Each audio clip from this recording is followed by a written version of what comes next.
Chapter 161. I didn't expect it to apply itself like this. Raon smiled slightly while checking his increased stats. Having all of his stats increase for sleeping for 2 days was literally a case of getting stronger while sleeping. He couldn't suppress his laughter as the table was filled with steaming dishes, and exhilaration ran through his body from the increased stats.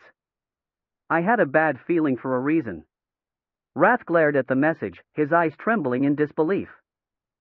How are you getting a point increase in all stats just from sleeping? What madness is this? Just like the steaming food, coldness steamed from his head. How could he give you that stupid ability? Sloth, you damn idiot. As Wrath was about to use his wrath, Raon quickly picked up his spoon to put the seafood stew in his mouth. I'll make you unable to sleep forever. And you shall. Oh. With the seafood stew's sweet and hot taste spreading in his mouth, Wrath suddenly stopped speaking. Ooh. Because it was a proper meal for the first time in a long time, Wrath stopped controlling his wrath and coldness to stand still and exclaim. This is nice. It tastes sweet at first, and hot in the end. The King of Essence loves this taste. He pointed at the next food without even trying to hide the way the corners of his mouth were trying to reach the sky. What are you waiting for? Take the fork and pick up the cream shrimp. Put that shrimp in your mouth immediately, as if your life depended on it. But you said you lost your appetite. I'm sure you don't know about this, as you will eat anything like an animal, but appetite is something that can suddenly appear or disappear. Even so, the change was too quick. Shut up and eat. All right. Raon snickered and picked up the fork. Since he had even received extra stats, he could happily fill his stomach. He listened to Wrath's advice as he said that he should start with light food and gradually move on to the heavier ones, slowly emptying the dishes on the table. How did you like the King of Essence's choices? The knowledge and experience of the person savoring the dish is as important as the food's taste itself. I'm not sure. It didn't feel any different. That's why I'm calling you an animal. You know nothing about delicacies. Wrath clicked his tongue at his pathetic response. In Devildom, restaurants are ranked by Michelin standards. A better restaurant is rated with more skulls, and the King of Essence is one of the judges that decides on the number of Michelin skulls. They were all decent, but the stew was the best. They offer a bunch of food to the King of Essence each time the demon god ritual is held in order to gain his favor. Regardless of the taste, I need the soup to fill my stomach. Turning a deaf ear to Wrath, Raon just mumbled his impression. As a result, the conversation between them was getting nowhere. As Raon was emptying the remaining few dishes while ignoring Wrath, people started to murmur from the table next to them. Is that him? Raon Zighart. Did he really win against Sir Haleen? That's impossible. He just became a swordsman recently. He must have cheated.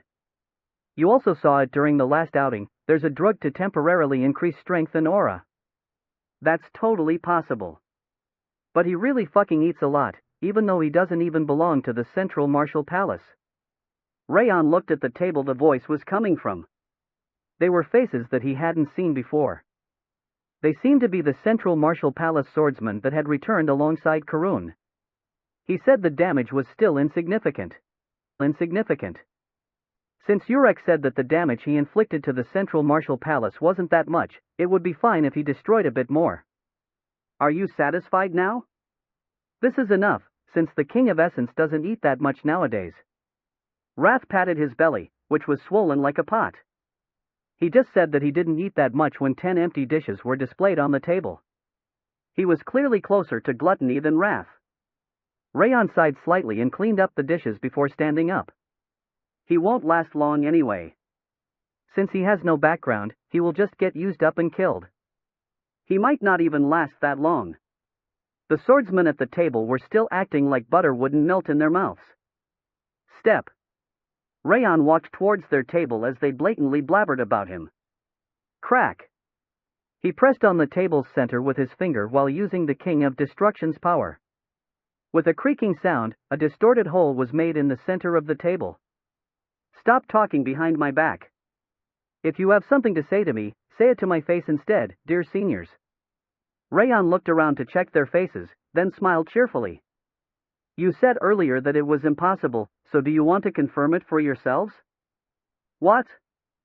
You can find out whether the rumors were true or not by personally sparring with me. Fine.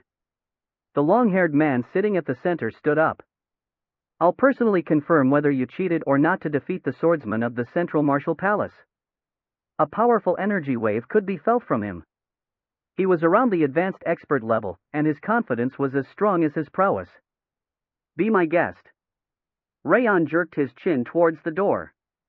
Let's go outside, so that we won't unnecessarily damage the cafeteria.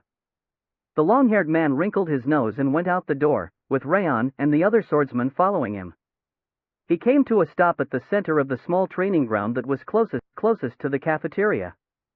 Draw your sword. What shall we do about Aura? The long-haired man narrowed his eyes in contemplation. He seemed to be concerned about the rumor of Haline's defeat. It is allowed, of course. Come at me with everything you have. Team leader. It's dangerous. The other swordsmen were trying to stop him, but the long-haired man didn't listen to them and got ready to fight. Everything I have? But you don't deserve all that. Raon smiled coldly and drew his sword. Begin the spar. The long-haired man glanced sideways, and another swordsman raised his hand. Hap! The long-haired swordsman kicked the ground and dashed forward. He reached the area in front of Raon in an instant, thanks to his toned muscles and proper footwork. The blow that followed it wasn't intended to kill, but was powerful enough to break a part of Raon's body. So that's your level. Raon slashed down diagonally. Clang! The sword flew away from the long-haired swordsman's hand. Raon used his confusion to punch his abdomen with his left fist. Smack! Along with the refreshing sound of a direct hit, the eyes of the long-haired swordsman rolled back as he collapsed backwards. Foam kept coming from his mouth. Raon put his sword on his shoulder and looked around at the other swordsman. Did he just send the team leader's sword flying in a single blow? His hand is torn. How did that? Was the rumor about him being as strong as a troll for real? Their lips were trembling as they looked at the unconscious long-haired swordsman. Next. It was the return of the King of Destruction after 2 weeks.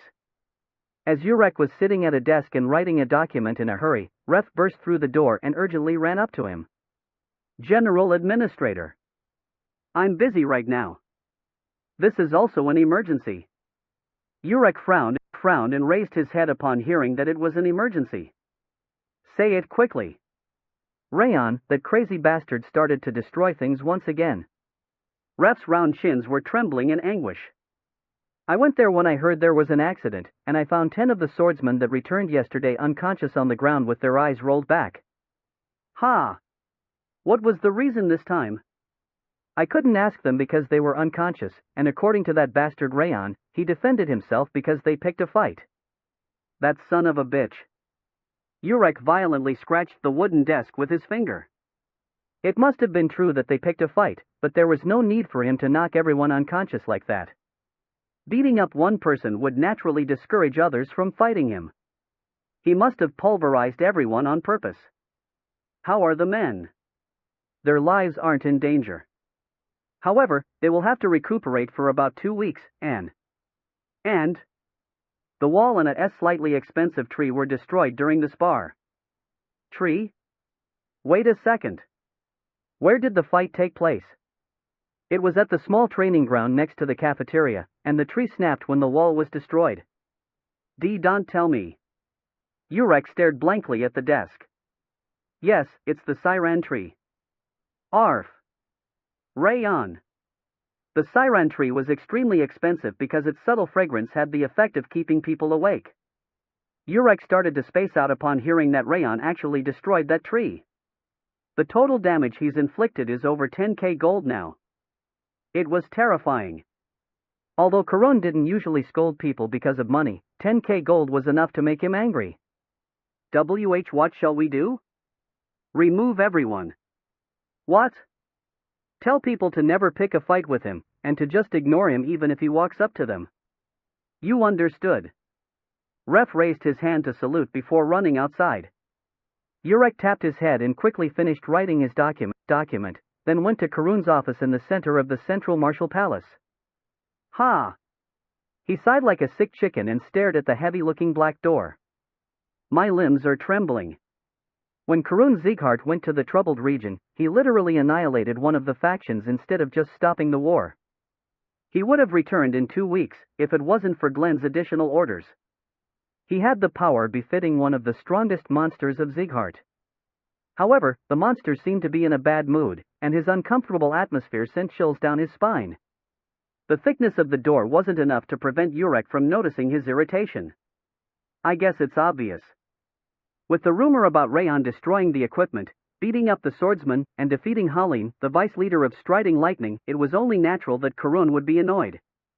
It also ruined the reputation of the Central Martial Palace. The Central Martial Palace wasn't exactly the strongest, but it was called the bravest. Even though most of its forces weren't present due to omission, it was unavoidable that bad rumors would spread after they were thoroughly defeated by Raon, who was just a novice swordsman. Although they gained some reputation from the perfect accomplishments during the mission, the amount Raon cheapened it must have been several times over. Damn rumor. At first, Ref wanted to catch the one that spread the rumor to cut their tongue off, but he didn't even need to search. That crazy red-haired elf was talking about it everywhere, not even trying to hide his identity. Knock knock. Resolving himself to beat Rimmer up one day, Yurek tapped the door with the back of his hand. Enter. Before the second knocking sound, a solemn voice could be heard from inside, telling him to enter. Yurek caught his breath and slowly opened the door. Whir. As soon as he opened the door, streams of threatening atmosphere assaulted him. Feeling like his skin dry up, Yurek swallowed nervously and knelt. Greeting the palace master. Since Karun enjoyed formalities that Glenn didn't, he waited until Yurek finished his polite bow before nodding at him. Stand up. Ah, yes. Because Karun's voice was filled with anger, Yurek grasped his pounding chest and stood. Report. Goosebumps appeared in his skin from hearing that. Karun was telling him to describe everything that happened without missing a single detail. I wrote up a report about it. I was to hear it from your mouth. Karun took a glance at Yurek's report and placed it on the desk. You understood. In the beginning, I followed the palace master's orders and tried to figure out Raon's abilities. Yurek described what happened with Raon while bending his back like an old man to look as pitiful as possible. He added that he followed the order from time to time, and that Ref acted on his own accord to emphasize that it was mostly not his fault. And he is now resting after leaving the first cave. A frightening glow appeared in Karun's eyes upon hearing that Raon held out inside the first cave. Fortunately, I was able to complete the palace master's orders. His strength and agility are at the level of a troll, and he can even defeat a highest rank expert by using aura. Although he hasn't become a master yet, he is undoubtedly going to face the wall soon. Yurek continued, trying to read Karun's mood. Because of the fact that he held out inside the first cave where the mana is distorted, it can be deduced that one of the techniques he learned has a special ability. It wouldn't be wise to use formations that twist mana or cause dizziness against him. Karun remained silent, his eyes shining faintly. It looked like he agreed with him. And this is the important part. He has a weakness. Weakness? Karun opened his mouth for the first time, despite having stayed quiet the entire time. Yes. Yurek figured it was his opportunity and quickly nodded. He got frostbite during the spar against Halin, although he was only exposed to a small amount of ice. Since his hand was still red when I saw him in the cave, he must be extremely weak against ice. Ice, huh? Everyone forgot about it by now, but Raon's mana circuit was originally blocked by ice. We can use this as a deadly dagger against him for sure. Since Karun was interested, Yurek took a step towards him and clenched his fist. We should be able to get rid of him with a small cost by using ice. Indeed. The uncomfortable murderous intent stopped coming from Karun. Yurek could feel that his back was drenched in sweat, but he realized he managed to survive. What shall we do about him now? Let him be without doing anything. Karun lightly shook his hand. Since he defeated Halin, we need at least a master to neutralize him. But if we do send a master to him, people will only end up insulting us and claiming that we are using power against a 17-year-old boy. Just let him be, since there's not much time left. He's not going to live a long life anyway. An excellent decision. Yurek had reached the same conclusion, but he still praised Karun. He was actually impressed that Karun made a calm judgment despite his anger. However, you should still make preparations. By preparations, you mean? We are going to need a scapegoat to take the blame after he becomes crippled. Ah. Eden, no, Balder might be a good candidate. A frightening glow appeared in Karun's eyes. It seemed he would even sacrifice his younger brother for his plan. I'll try making the plan. Goosebumps appeared on Yurek's limbs in his terror as he bowed. Ah, and the last young master went to the fifth cave. Don't speak about him. Karun firmly shook his hand. I thought he got a bit stronger, but his eyes were completely ruined. Yurek shuddered, as he didn't expect him to say that. I couldn't see any spite or evil in him. I was planning to raise him, since he was slightly talented, but a weak guy like that with a meek mind isn't worth my attention. Then, during the selection ceremony. Yes, I have no intention of choosing him. Get rid of him, just like the third and the fourth. Just like the third and the fourth meant that there was no place for Bian in the central martial palace. Yurek couldn't understand his decision, but Karun was the god in that place, and he had no choice but to follow his orders. Take care of the idiots that yielded to Raon's sloppy provocation as well. Understood. Yurek politely bowed, then left the office. He is so cold-hearted that it's scary. But that also meant that he was worthy of his devotion. Raon wanted to become the king of destruction once again, but outside of the first day, he was unsuccessful. No one was trying to pick a fight with him anymore, and they didn't yield to his provocations, either. Yurek and Ref stopped him from accidentally destroying equipment, but the powerhouses like the division leader, the vice division leader, and the squad leader were nowhere to be seen. He wasted his time by destroying some property while pretending to train, and 5 days passed in no time, putting an end to his internship. You've worked hard for the last month, and in the future. Raon narrowed his eyes, looking at Ref as he gave some lame speech from the platform. He's smart. Karun must have realized that there was no point in fighting him and ordered the swordsman of the Central Martial Palace to completely ignore him. That's a nice way of handling it. A master-level warrior such as the division leader, division vice leader, or squad leader were necessary to deal with him, and they would only be humiliated upon defeat while having nothing to gain from victory. The way Karun stopped everyone from making anything happen was a good method. Well, I did everything I wanted to do. The damage he inflicted to the Central Martial Palace could be roughly estimated to 15,000 gold, and he managed to beat up more than 20 swordsmen, a lot more. He had no regrets, as he had inflicted enough damage and gained enough of a reputation. Raon was curious about the face Karun was making, but he didn't show up until the end. What a narrow-minded guy. You must have enjoyed blowing off the steam by destroying as much as you pleased. Wrath shook his head, murmuring that it was such an awful thing to do. Please become a respectful swordsman of Sieghart using what you learned here. Ref finally finished his boring speech, and the few swordsmen present applauded. Of course, the round of applause was directed at Buren instead of Raon. Are you returning immediately? Bian turned his head and asked his question. Yes. There's nothing left to do here. Then let's talk for a bit. He pointed at the small training ground, gesturing for him to follow. Raon nodded and followed him. I know that you hate my father. Bian turned around and leaned his back against the wall at the end of the training ground. It's natural that you'd be angry at my father, since he started it first. His eyes were extremely clear, despite his rough appearance. So, what are you trying to tell me? Do you want me to stop fighting him? Raon nonchalantly met Bian's eyes. No, it's only right for you to see it to the end, since you aren't the one who started it. However, while Raon was thinking that it was rather unexpected for him to say that, Bian continued. He is my father. I still remember him personally giving me a training sword and teaching me swordsmanship when I was 5 years old. My goal has always been to be recognized by my father. I haven't managed it yet, but I'll make him look back at me one day.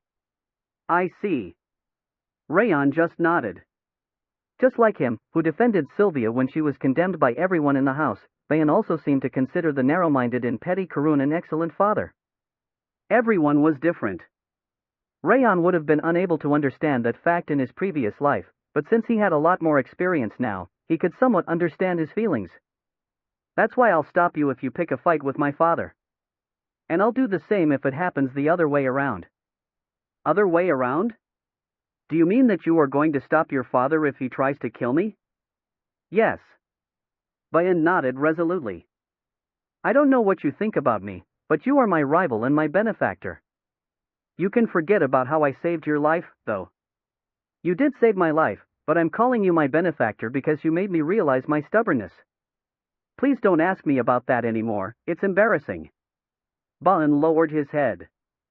The completely red earlobe showed his embarrassment. Raon didn't feel too bad about being called a benefactor, probably because he shared similarities with him. Anyway, I'll stop the fight between you two. Mark my words, and properly prepare for the selection ceremony. Many people will try to scout you. After saying that, he even used footwork to quickly leave the training ground. Those shitty eyes don't look that great without spite. Wrath snorted in displeasure. He used to dislike him for being arrogant, but now he didn't like him for not being arrogant anymore. It was truly difficult to satisfy a demon king's tastes. Raon licked his lips as he watched Bayan get further away. It was too bad for Bayan, but he had no intention of leaving Karun alone. In fact, even if he left him alone, Karun would be the first one to strike. Their relationship was bound to come to an end one day. With Karun's death. Apple meat pie, pineapple cookie, pineapple. Raon was returning to the annex building with Wrath, who was singing about what he wanted to eat. A tall, middle-aged man was standing on the central road, which used to be empty until just a moment ago. With broad shoulders, his angular chin gave him a manly impression. And the pressure emanating from him was imposing enough to send chills down the spine. He was a master, and he'd reached that level a long time ago. Such a powerful warrior walked towards him with shining blue eyes. I'm Ayed, the leader of the White Lotus Division. I'll get straight to the point, Raon Zieghart. Join the White Lotus Division and become my sword. I don't want to. Raon immediately shook his head. Ha! Although Ayed looked like he would never be surprised, he lost his composure in an instant. Asking me to become your sword as soon as we meet is too sudden. But I heard you like getting straight to the point? He slightly tilted his chin in confusion. I like being straightforward towards others, but I don't like others being straightforward with me.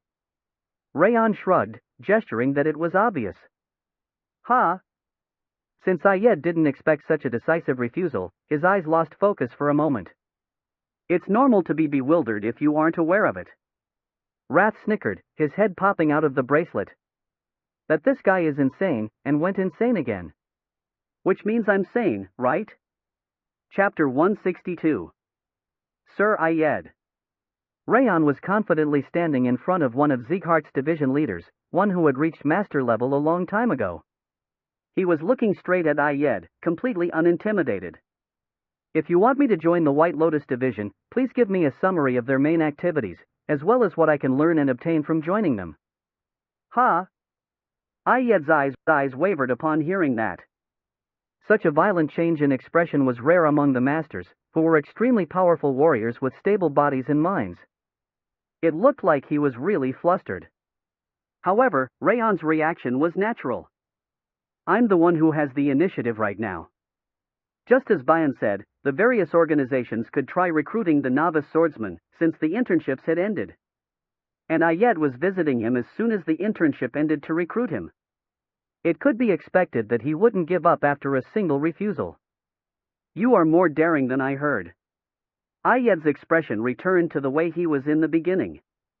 It looked like his mind also regained his composure, as expected of a powerful warrior like him. I just said what I had to. I shouldn't be called daring for that. You are right. I was a bit too sloppy. His mouth curved up slightly into a smile as he nodded. From the way he immediately recognized his mistake, he must have had a cool personality despite his ironclad face. However, I am serious about wanting you to join me. A blue light sparkled from Ayed's eyes. I like everything about you, your excellent prowess, your faithful nature towards your companions, a willpower that doesn't yield to those with power, and the crazy guts to openly cause trouble. His sincerity became a pressure spread towards Raon.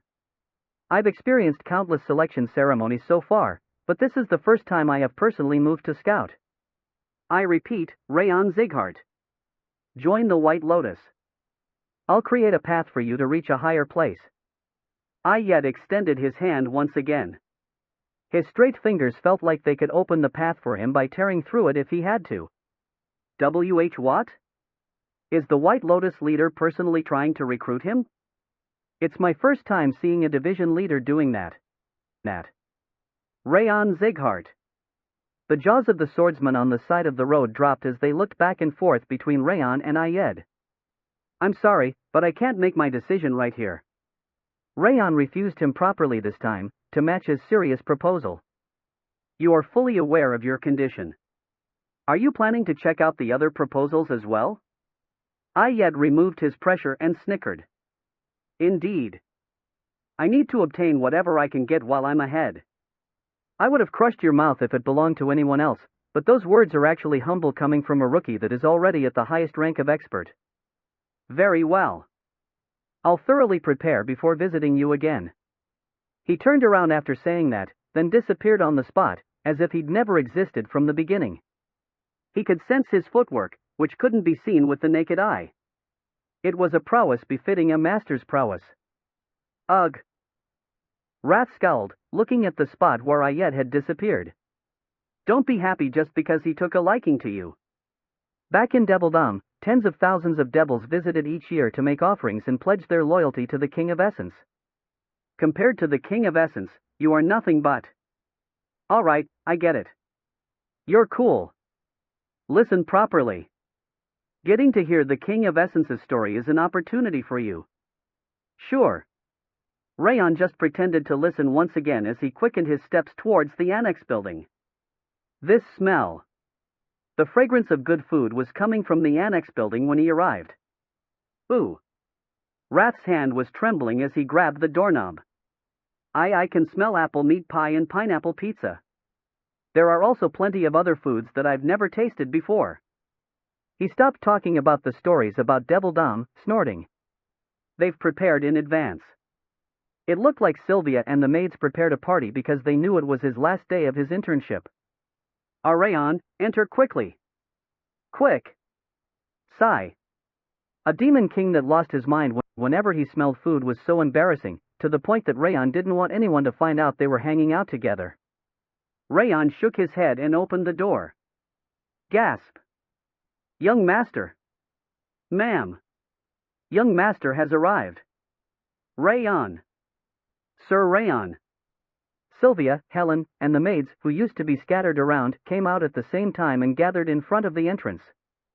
Yua, who used to be in the kitchen, also came out, waving her hand with a bright smile. I'm back. Raon met everyone's eyes and smiled cheerfully. Once Raon finished taking a quick shower, various dishes covered the table. Lots of them were the types of food that he usually ate, but there was also a significant number of new dishes. Helen and Yua made this new dish together. Sylvia pointed at the pot at the center. Meat, seafood, and vegetables had been simmered in a delicious way, with stir-fried rice underneath. Same goes for this one. It's a really delicious soup made of tomatoes, beef, and chicken. She then pointed at the red soup in a large bowl. And this one is... She explained the lobster pizza, the long bread with dried ham on top, and the transparent shrimp stew one after the other. Yua helped on all of these. Sylvia grabbed Yua's shoulder. She was standing next to Sylvia. How have you been, Yua? Great. It was really fun, because I could try lots of things. Yua's twin tails fluttered as she nodded. Her eyes had a hint of sadness over leaving her grandfather, but she wasn't lying about having fun. It looked like Sylvia and the maids were treating her nicely, as if she were their little sister or daughter. Why is our Yua so cute? Sylvia opened her hands and hugged Yua tightly. You are so good at cooking, singing, and great at being cute. You are good at everything. She started rubbing her cheeks against the girls. She did that to me a lot. Raon smiled slightly while looking at Yua and Sylvia. She usually did that when she felt happy. He unconsciously smiled as he watched them getting along. Qua. Raon. As he was watching Yua, Sylvia, and the maids, Wrath started to groan. When he looked under him, Wrath looked like he was suffering from a fatal disease as he trembled, drooling coldness from his mouth. What are you doing right now? The food is dying. Take up your weapon. That's such an intense expression when you just want me to start eating before it gets cold. He was exaggerating too much. It hadn't even been a minute since the food finished preparing. Raon, good job on your internship. Sylvia smiled brightly, while giving him a spoonful of the tomato soup. Thanks. Mom? Raon tried to accept the soup, but she didn't take her hand off the bowl. But why are you doing such a dangerous thing each time? I heard you destroyed everything in the Central Martial Palace. That's... I know that you have a plan, and that you are strong, but I can't stop worrying over you dealing with the Central Martial Palace. That's right, young master. We couldn't even sleep properly. Sylvia slightly lowered her eyebrows, and all the maids nodded in agreement. I guess that's natural.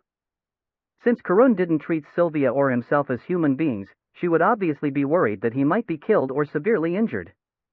Don't worry so much, since I'm always preparing a way to escape before putting my plans into action. Raon imbued the aura of the 10,000 flower cultivation in his voice to reassure everyone. I know that you are wise, but Brother Karun isn't a patient man. You should avoid clashing with him. Okay. There you go again with that answer. Sylvia sighed slightly and tried to feed him the soup with a spoon. It's almost here. Quick.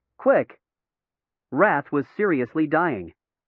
The way he was swaying his hand looked like a messenger of the underworld. Seriously.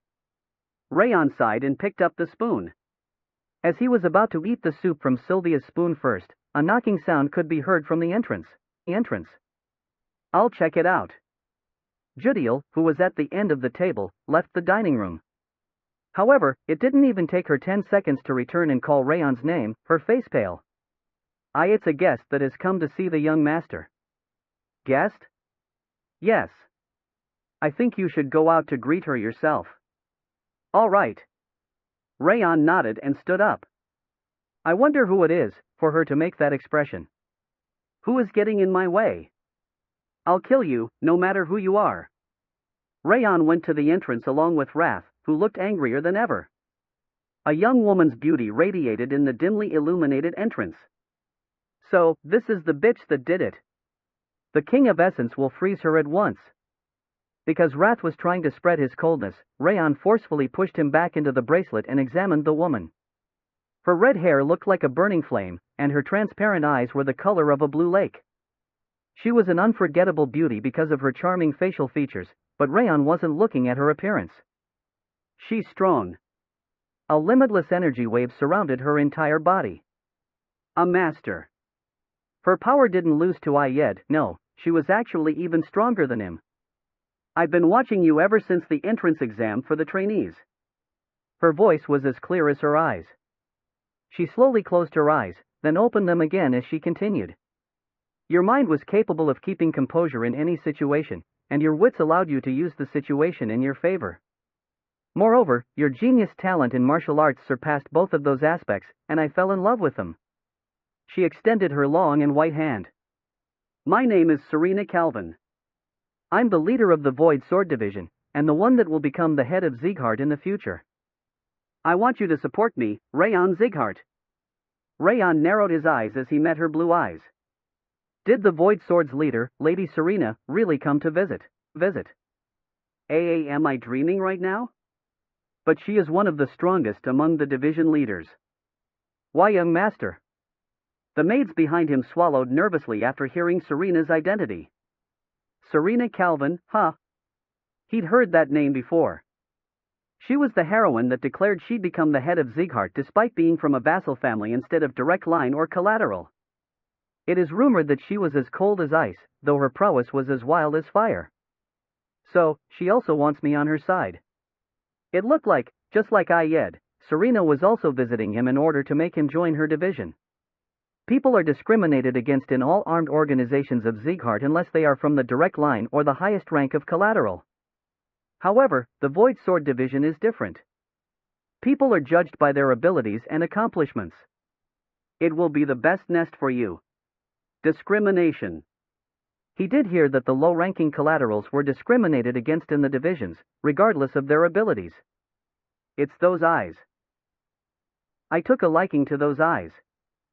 Serena smiled faintly, looking at Raon's nonchalant gaze. Won't you come with me to stand at the top of this house?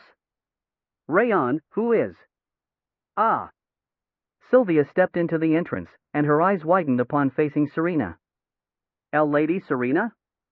It's been a while, Sylvia. Serena gave Sylvia a small nod.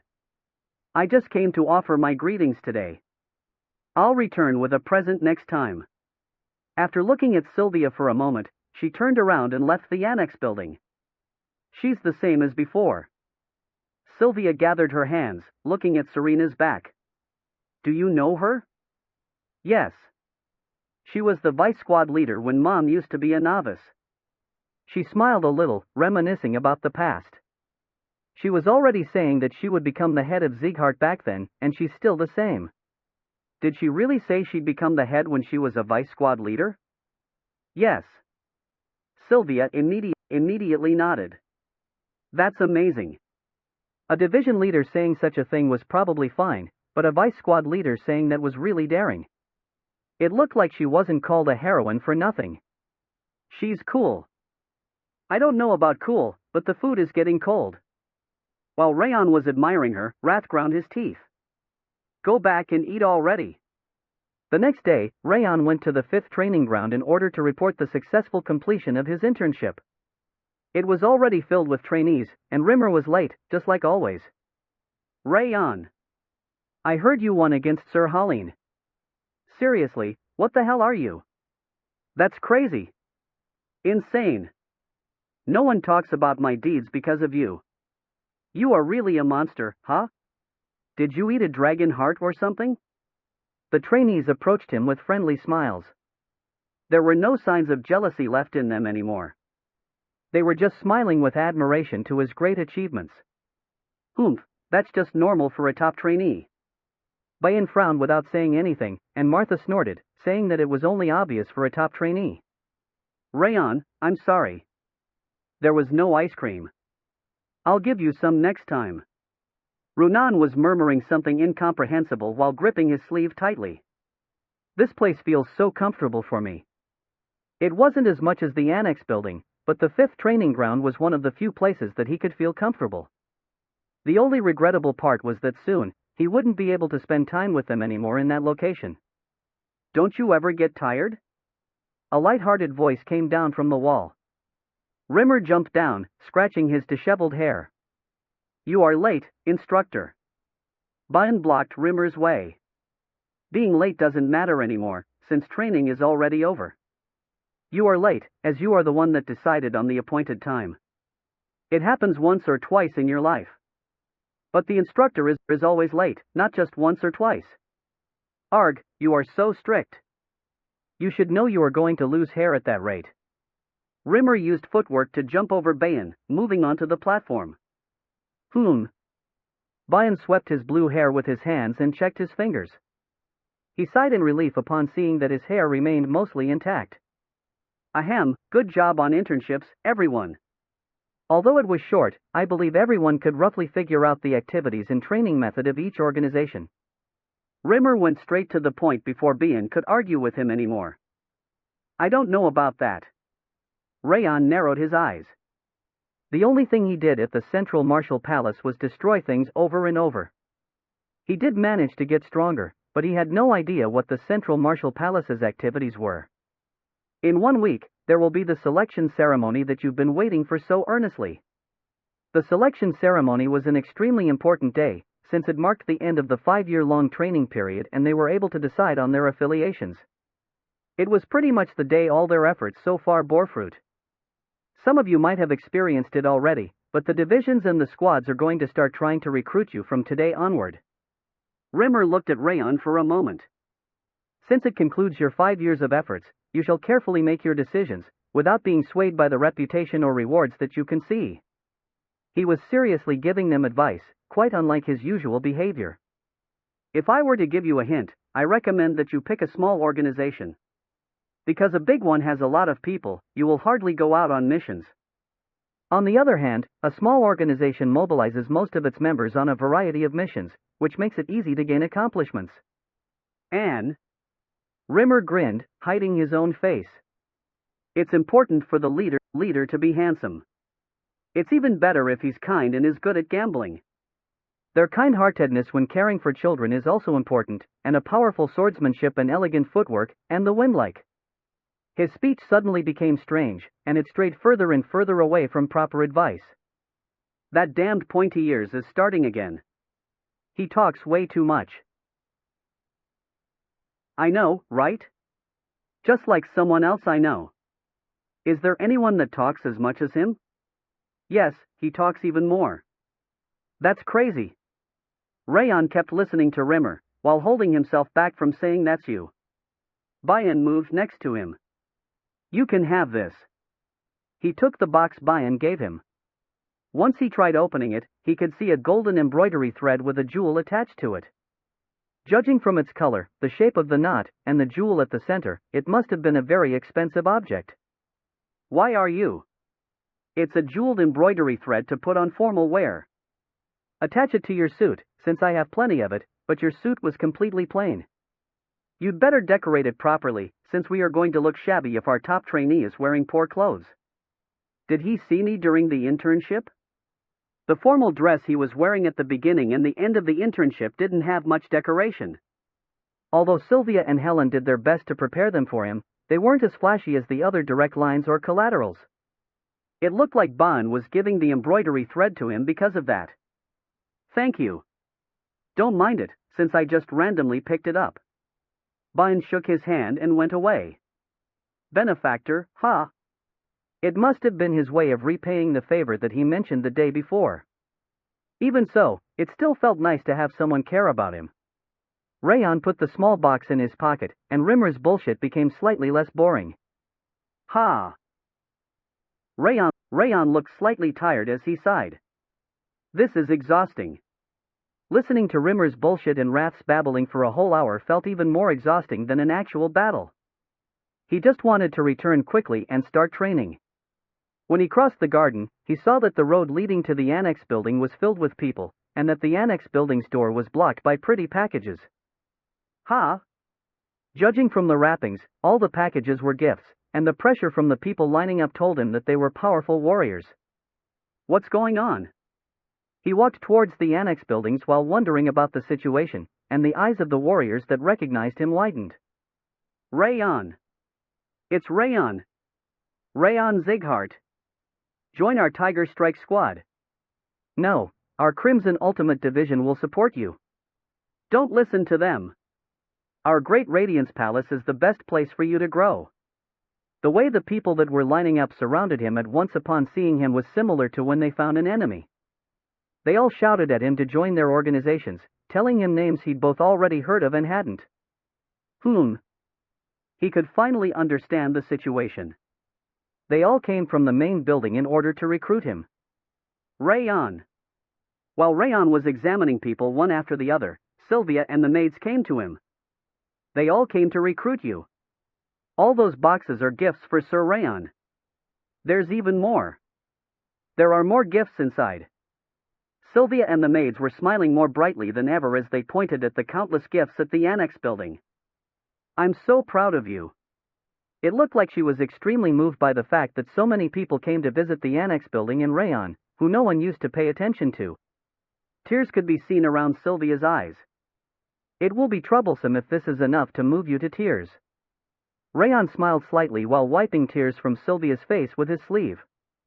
After all, it's only just begun. He was only at the starting line now. The tears could wait until their position in the direct line was restored. One day. He resolved himself that he would make her experience that one day. Rimmer was standing in front of Glenn inside the audience chamber. The others are also getting various offers, but Raon is getting the most. He continued with a cheerful smile. Most of the armed organizations, except from the direct line and the collateral right under it, sent presents and people to the annex building. Ayet and Serena even personally visited him yesterday. Everyone's desperate for Raon to join them.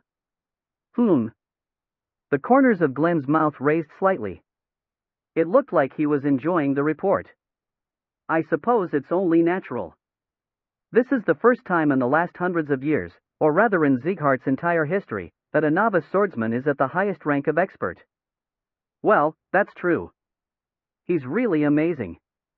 Truly amazing. I wonder who the teacher that managed to raise such an amazing student is. Wow. Rimmer tapped his chest and grinned. Did my lord also cause a big uproar like Raon? I was also recruited by many division leaders, but it was less than Raon. He has surpassed me in the past. His eyes, which used to be frozen stiff, crinkled in the corners. Alongside the raised corners of his mouth, a smile became clearly visible on his face. See? He praises his grandson more than himself. That's the classic behavior of a grandson's grandpa. I thought the same thing. My lord is just helplessly fond of Raon. Rimmer whispered to Ren, who was standing next to him, and Ren immediately nodded to him. Ahem. Shut up. Glenn cleared his throat and forcefully straightened his face. Since that shouldn't be what you came here for, what's your business? My business? I've known you for a long time. Judging by those crazy eyes of yours, you must have something worth listening to for once. You know me so well. I will get straight to the point, then. Rimmer's light-hearted atmosphere disappeared at once. He knelt, his eyes shining with a fierce storm. I have a request to make of my lord. Chapter 163. A request? Glenn raised his chin slightly. He looked at Rimmer sharply, his eyes narrowed as he tried to discern his intentions. I don't want to hear it. I know you've been doing all kinds of crazy things recently. I don't always play around. Rimmer raised his head, smiling slightly. A serious light glimmered in his eyes. I'm listening. It's about Raon. Raon.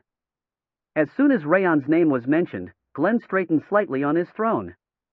Raon is currently at the highest rank of expert. Since he tends to be better than his current level, he is strong enough to easily defeat others of the same rank. Which means that no one other than masters can win against him. I know. Glenn slowly nodded. His lips were unconsciously raised, like a grandfather that was proud of his grandson. That's why I'm making this suggestion. How about putting him in charge of a squad? A squad? Even though Raon is a bit weaker than the other squad leaders, he should catch up to them soon enough while doing missions. Glenn closed his eyes in consideration. His eyes had turned cold when he opened them a moment later. It's impossible. May I ask for the reason? Squad leaders, division leaders, and vice division leaders have to be at least masters so that they can deal with emergency situations. Vice squad leader would be fine, but I cannot allow a novice that hasn't even become a master to be one of Sieghart's squad leaders. He shook his head definitively. However, there was a note of underlying worry about his grandson in his voice. Moreover, he's never been without someone's protection. You've been protecting him here, and Milan was there for him at Haben Castle. Gaining experience as a vice squad leader would be fine, but he is unsuitable to be a squad leader in terms of prowess and experience. I see.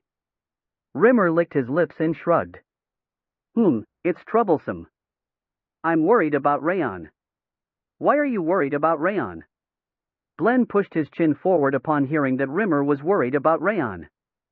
Yes, I'm worried. Rimmer suppressed his laughter, looking out the window while sighing heavily. Many people in Sieghart are trying to recruit Raon. Ayet and Serena even personally visited him to try and recruit him. But that is not a bad thing. The danger is dependent on the person in question. You know that Raon is an innocent guy because he's been raised in the annex building, right? Yes. Glenn immediately nodded. He doesn't know anything about the cold-hearted politics of the main building.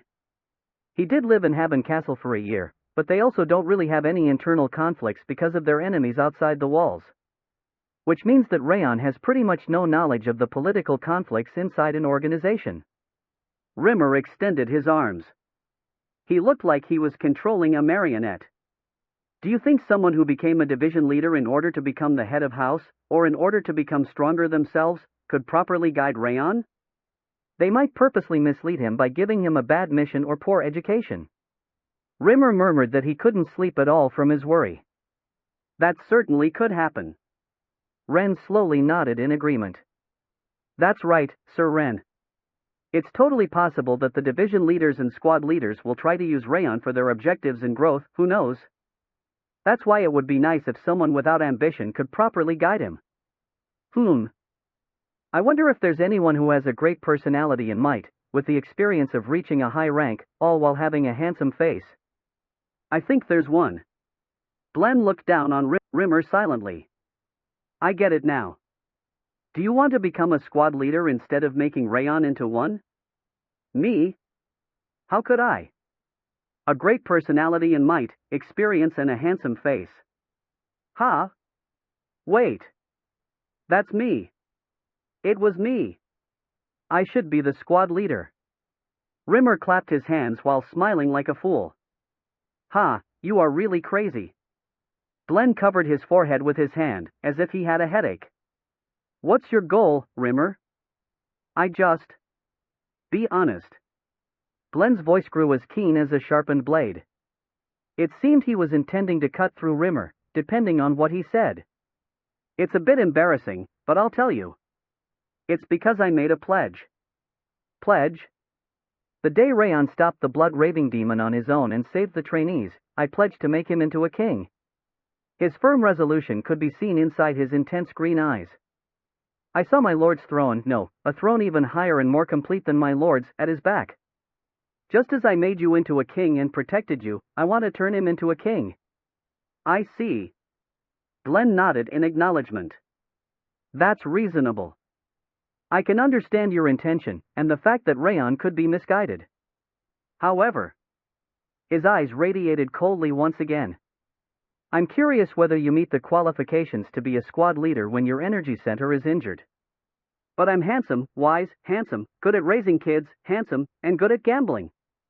I shall check the limit of your abilities, instead of those useless things. Let's test it right now, then. Rimmer smiled and grabbed the hilt of his sword. I like your confidence. Glenn bobbed his finger with a joyful smile on his face. Come, show me everything you have. I'm going, even if you don't tell me. Rimmer drew his sword. The blade extended like a ray of light that covered the heavens, and he pointed to the ground with two of his straight fingers. Sword field creation. Sound disappeared from the audience chamber. I'm Latian, from the Warring Sword Division. A green-haired man smiled. He was average in everything, including his height, appearance, and manner of speech.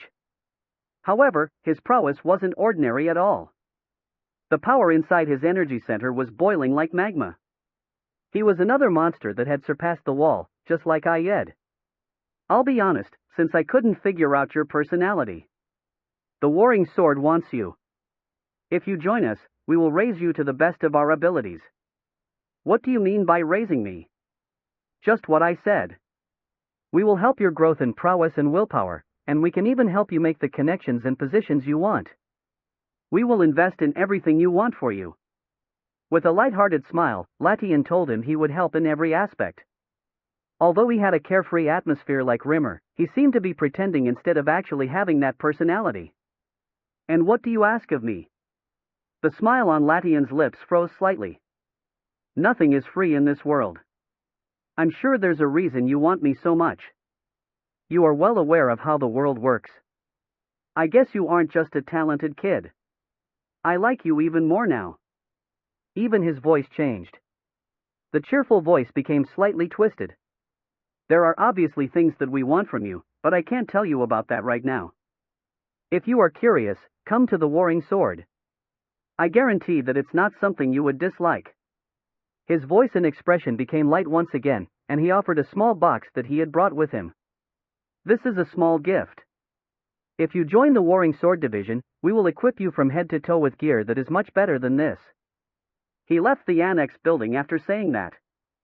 He pretends to be rich on the outside, but he is completely empty inside. He's not even worthy of consideration. Wrath snorted, calling him a loser. Who isn't a loser in your standard? Raon stared at Latian as he left the garden, then turned around. His room and the corridor of the annex building were filled with gifts. There are more than I thought. He didn't expect that some people would visit him from what Rimmer and Bayan had said, but he didn't think there would be so many of them. It wasn't just the armed organizations. It was also those dealing with information or administration. Even the security palace, who usually didn't interfere, made their move. The huge number of gifts overflowed from the annex building. Oh hoo hoo. Oh ho ho. He looked upward upon hearing such blatantly happy laughter. Sylvia and Helen were organizing the gifts with smiles blooming on their faces. I didn't think this would happen in my lifetime. This is the first time so many people have visited the annex building. It's all thanks to the Sir Raon's greatness. Is this what you call profiting from the child? It's Ma'am's blessing. Sylvia and Helen, actually, even the maids, were enjoying the situation. The annex building that used to be looked down upon was now at the center of attention, and they seemed to be happy about the fact that it was because of Raon's achievements. They are literally smiling from ear to ear. I'm happy if they are. He wasn't lying. Raon was glad and happy about the fact that Sylvia, Helen, and the maids were enjoying the situation. He wasn't too sure, but his emotion felt and flowed that way. You will never achieve great things if you are happy about trivial matters like this. The King of Essence never wavers. That's bullshit. Bullshit? No one is as cold-hearted as the King of Essence. You can see that he uses coldness. That's the most mysterious part. He couldn't understand how he was using coldness with his hot temper that yielded to every provocation. It was really twisted that he used coldness while being a hot-tempered glutton. Such impudence. You wouldn't even be able to stand up in front of the main body of the King of Essence. Bring your main body here if you have a problem with it. Arg. Raon made fun of Wrath, then went to his room and towards the wall of gifts. Let's see what I got. He opened the gifts inside the room. Most of them were combat equipment such as gloves, boots, belts, embroidery threads for his sword and hilt strap. After roughly organizing the items, he saw 3 boxes on the desk. They were the presents offered by the division leaders that he met personally. Those are. He first opened the small yet luxurious box that Ayed gave to him. There were thin gloves inside, and he could tell at a glance that their quality was on another level compared to the rest. Raon tried wearing one of the gloves. It perfectly fit his hand, and its light weight made it feel like he wasn't wearing anything at all. The feel when holding his sword was also the same as if he were bare-handed, and yet even a blade had difficulties cutting through it. I guess he had a good reason for personally visiting me. Considering he gave Raon such a valuable item as a gift, he must have really wanted to recruit him. And this is... He then opened the box Serena gave to him. There were boots inside. They were brown leather boots, and they were so light that he could barely feel their weight. Wow! Apparently, the boots had the ability to reduce his weight, since his body became lighter upon wearing the boots.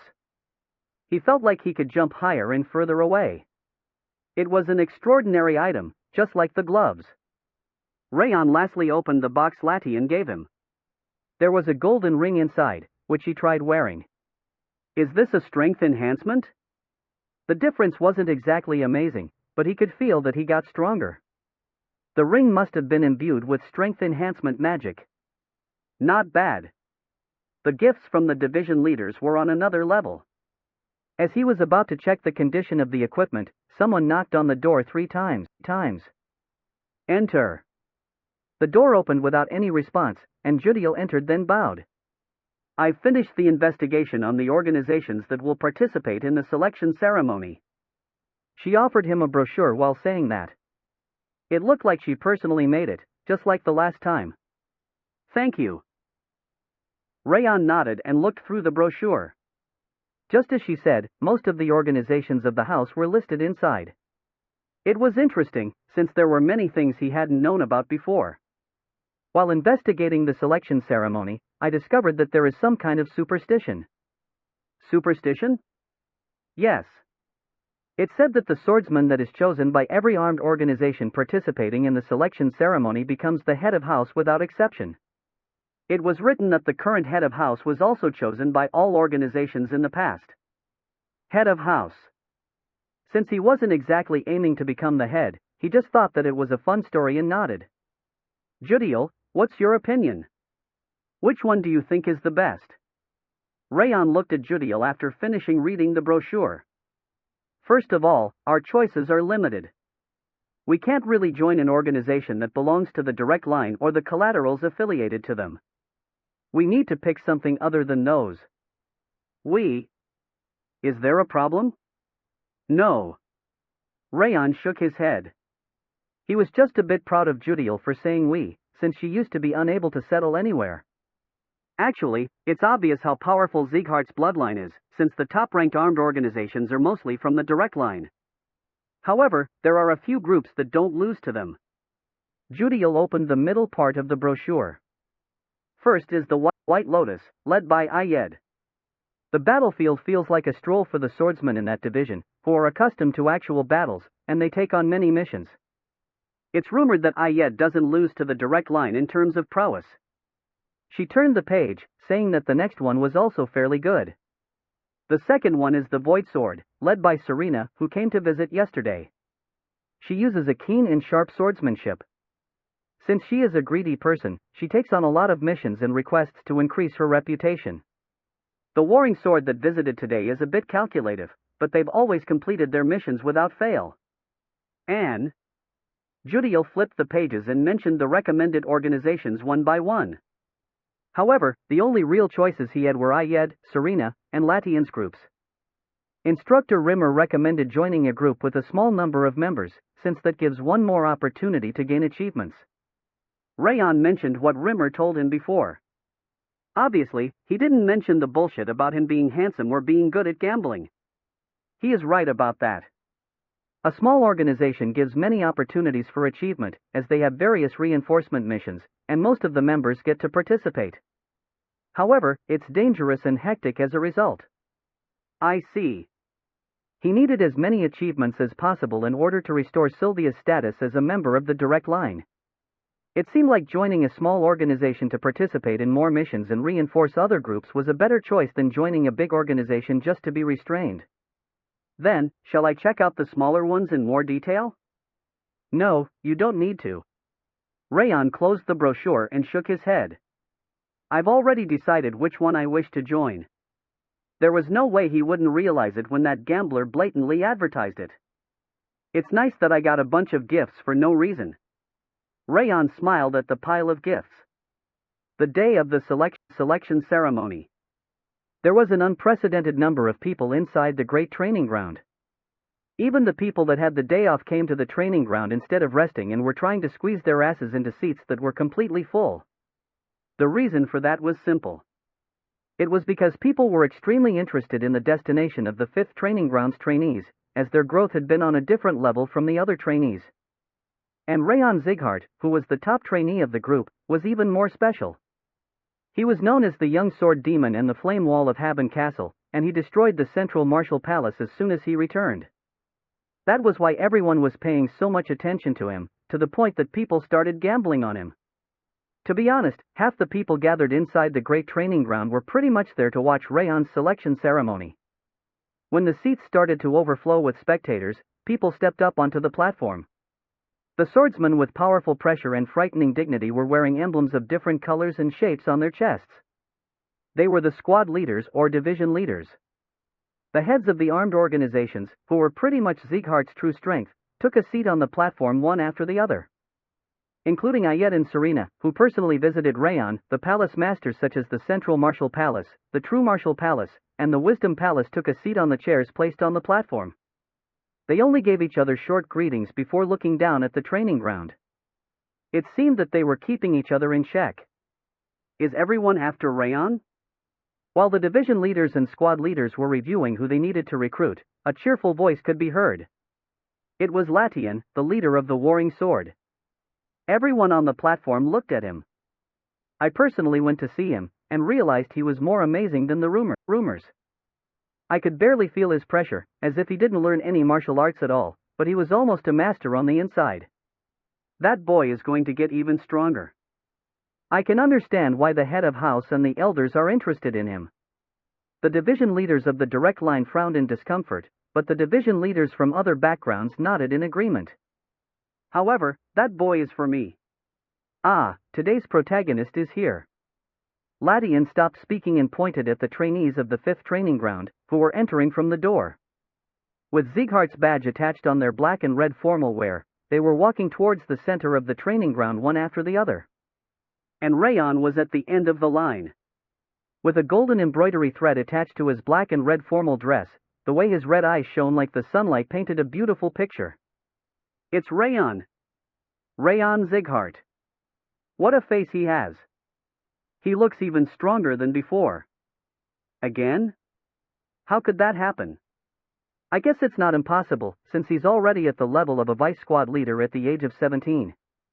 The division leaders admired his good looks and were shocked by his pressure, which was as sharp as a blade. A frightening glow appeared in their eyes, looking at prey in their respective ways. Raon was walking towards the center of the training ground alongside the other swordsman. Raon. Young master. Sir Raon. He smiled and waved his hand at Sylvia and the maids, who were cheering from the side, then stood in front of the swordsman. Sir Raon, have you made your choice? Dorian's fingers were trembling. We aren't the ones that decide. They are. Raon pointed at the squad leaders and division leaders that were looking down on them from the platform. But you must have made up your mind, right? Pretty much. Which one is it? None of them. What? Dorian wasn't the only one surprised at that. Runan, Martha, and Bayan, who were secretly listening to them, jolted as well. Nan? What are you talking about?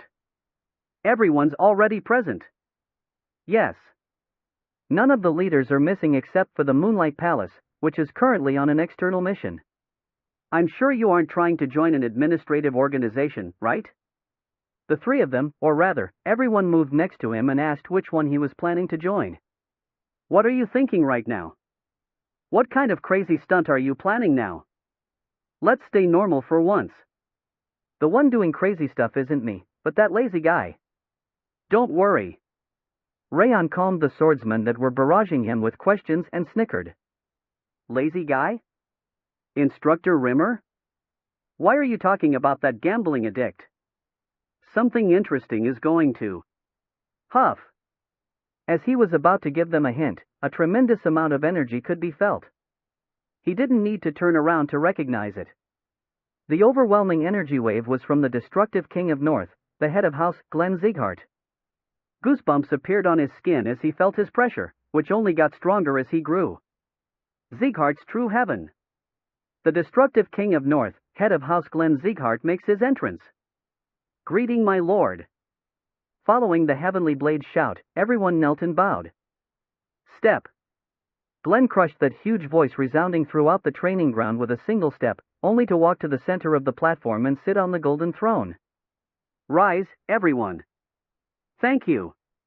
Even the division leaders that had remained silent so far expressed their gratitude with a majestic shout, as if they had become novices once again. Then the selection ceremony for the 5th training grounds graduates is going to be. Wait. As the host was about to announce the start of the ceremony, Glenn raised his hand. One person hasn't arrived yet. Pardon? But all the 43 graduates are here. The host tried counting them, then told him that everyone was present. It's not one of them. It's one of these. Glenn pointed at the platform where the division leaders and squad leaders were located. Pardon? But they also have to correct numbers. Excuse me. It's me.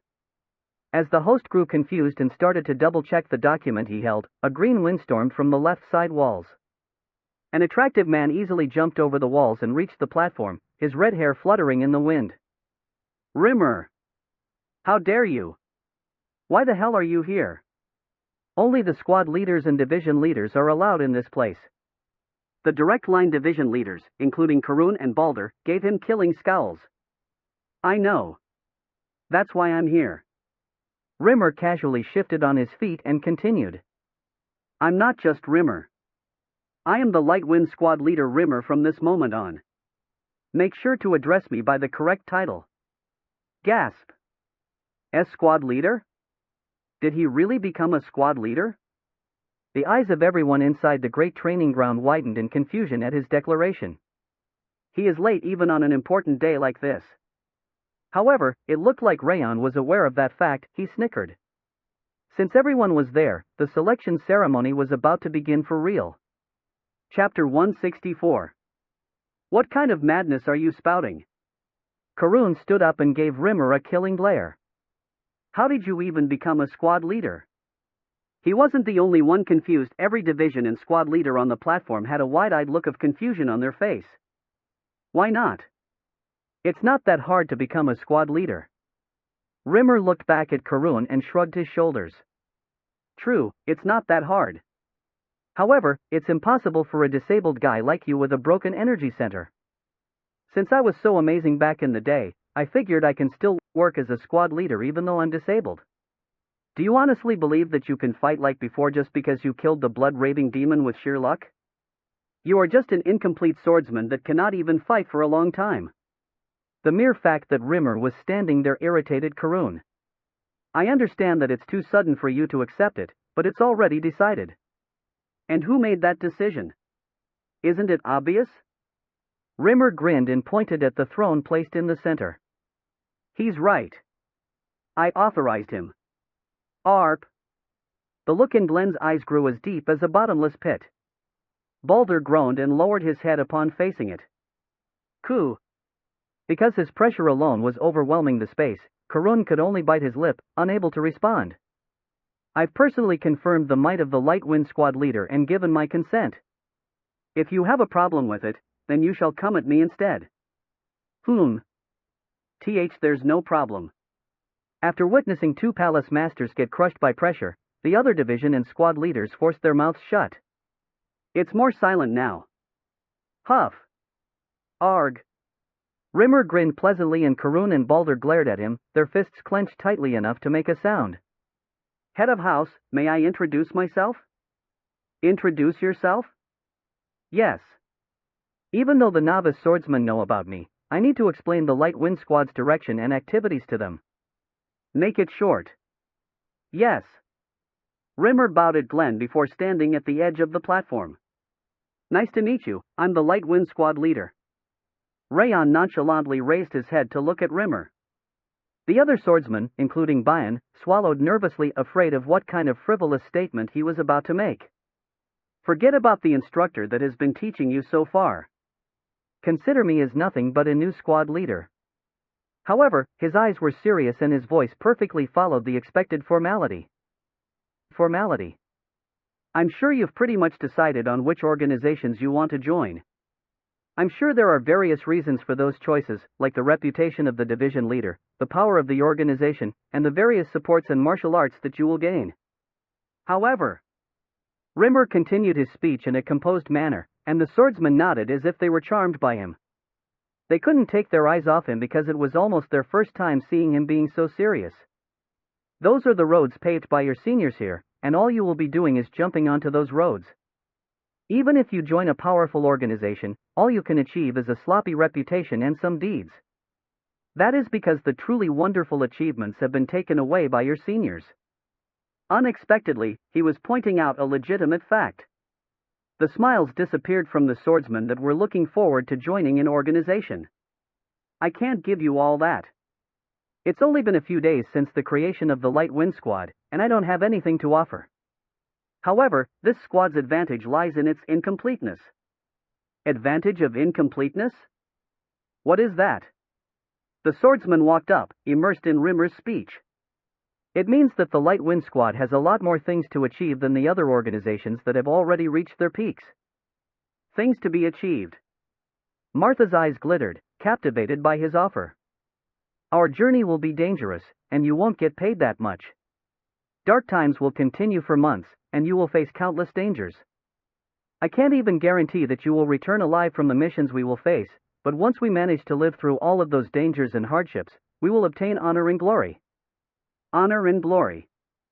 They could be considered superficial words, but the eyes of the swordsman were glittering more than ever. If you come with me, I'll create an opportunity for you to make great achievements and overcome your limits, just like those that are looking down on you from behind me. Rimmer extended his hand. His hand was empty, but looked a lot more charming than the hands of the division leaders that gave them expensive jewels and equipment. Head of house, his speech is taking too long. That's right. Shouldn't we stop him? The division leaders glared at Rimmer and complained, as they were afraid he would take the swordsman from them, but Glenn just closed his eyes without any reaction. I know you better than anyone. I am the one best suited to make you stronger. Trust and follow me. Rimmer shouted, ending his speech as he returned to his place. Although he sat down at the border of the platform because he didn't have a chair, his grandiose pressure remained the same. What shall I do? I'm suddenly interested. The swordsmen fidgeted and bit their lips. They were unable to put their thoughts together because of the sudden appearance of an interesting offer. Raon's eyes, on the other hand, remained peaceful, just like in the beginning. He was just standing there nonchalantly, as if the situation didn't matter to him at all. Ahem. Rimmer frowned as he looked at Raon's expression. I think it worked on the other kids, but why is he the only one that looks like that? He felt suffocated, as he couldn't read into the expressions on the face of the most important piece of the puzzle. I do need the others, but I definitely need you to come with me. Since the Light Wind Squad was literally created to raise Raon, it was of utmost importance that he joined. If he didn't, there was no reason for the Light Wind to exist. Moreover, Rimmer bit his lip. I bet my whole fortune on the gamble. Since an unprecedented amount of attention was focused on Raon's choice in the selection ceremony, gambling over it was also extremely popular. Since Rimmer placed his bet on Raon choosing a new squad instead of an existing organization, Raon needed to join the Light Wind at all costs. Please. I'm really dead if I lose that. I'll have to survive on acorns. Rimmer breathed heavily and looked at the sky. He even prayed to God and wished for Raon to join him. The instructor looks cool today for some reason. I know, right? I didn't know he had that side to him. Honor and glory. I never expected him to say that. Maybe that's his true self. Look at his thoughtful eyes. The novice swordsman admired the sorrowful appearance of Rimmer. They would have spat at him and insulted him if they knew that he was only thinking about gambling, but it was fortunate that no one was aware of that fact. Actually, one person knew, but he was just enjoying the situation. Raon smiled slightly upon meeting Rimmer's eyes. He is plotting something. Judging from his expression, he wasn't just acting cool. Rimmer was desperate for Raon to join the squad. He already knew that Rimmer would create a squad, but he didn't expect him to be so desperate. He must be gambling over it. The only time that the punk elf instructor was serious was when he was gambling. Raon could guess that he bet his entire fortune on him joining the squad. Well, it doesn't change the fact that his earlier speech wasn't too bad. The way he offered to gain honor and glory for them was enough to move the warrior's heart. He could guess that more swordsmen would join the Light Wind than his initial prediction. I like what he said for the first time. Wrath nodded at Rimmer. He's right. A demon shouldn't rely on someone else's reputation. The only way to get stronger is by surpassing trials and hardships with your own power. We aren't demons, though. That's not the important part. Back in Devildom, the King of Essence traveled throughout the entire world to fight against the other kings. The selection ceremony is starting. The swordsman whose name is called shall step up to the platform. While Wrath was setting up a long story, the host announced the start of the selection ceremony. How dare he cut off the King of Essence? I need to go. Raon murmured that it was a relief and stepped back. Martha Zighart, step forward. Martha nodded and started to walk forward, though she stopped next to Raon for a moment. I'm going to join the Light Wind. I don't exactly trust that ruffian instructor, but I figure it will be the most helpful for what I need to do. With her voice flowing in the wind, she kept advancing. The leaders that want Martha Zighart to join shall raise their hands. As soon as the host finished speaking, the division and squad leaders on the platform raised their hands. On top of Denier Zieghart, Ayed and Serena, who visited Raon, also raised their hands immediately. Humph. Rimmer continued to play it cool as he raised 2 fingers. I'll join the Light Wind Squad. Martha took a glance through all the organizations that wanted her to join, then pointed at Rimmer with a frown. Denier expressed his sadness for a moment, but it seemed he had expected that it would happen, since he just calmly nodded. Martha Zieghart will belong to the Light Wind from today onward. Please give her a round of applause. Whoa! I like your challenging attitude. Once her affiliation was decided, a loud applause could be heard from the spectators. Next up is Runan Sullian. Come forward. Runan nodded and walked forward. She also stopped for a moment next to Raon. Raon, Light Wind? I wonder. MHM. It was a vague answer, but Runan nodded as if she realized his intentions. The leaders that want Runan Sullian to join shall raise their hands. Alongside Rokan Sullian, many leaders raised their hands. Even more people wanted Runan than Martha. It seemed Runan was considered easier to deal with than Martha. That's a huge mistake. Runan looked mild, but she is actually even more stubborn than Martha. It was a huge struggle to deal with her. Runan Sullian, it's your turn. Choose the organization you want to join. Runan nodded and raised her finger. It was pointing at Rimmer, who was smiling slightly. Runan Sullian will belong to the Light Wind. Ruonanan. Rokan Sullian started to tear off his hair and scream, but Runan just blankly nodded and returned to her seat. The selection ceremony continued, and everyone other than the 10 novice swordsmen that had already decided on their destinations ended up joining the Light Wind. They had already experienced Rimmer's competence at raising people despite his weird personality, and they wanted to write their own history of glory and honor. However, the luxury of making a choice wasn't given to everyone. Why is no one raising their hand for me? Something must have gone wrong. I think there's a problem here. Am I invisible? Dorian violently waved his hand towards the platform, but nobody was raising their hand to take him. It must have been because of the rumors that he kept running away at Haben Castle like a coward. That's so harsh. Wait. Even the supply division didn't raise their hands.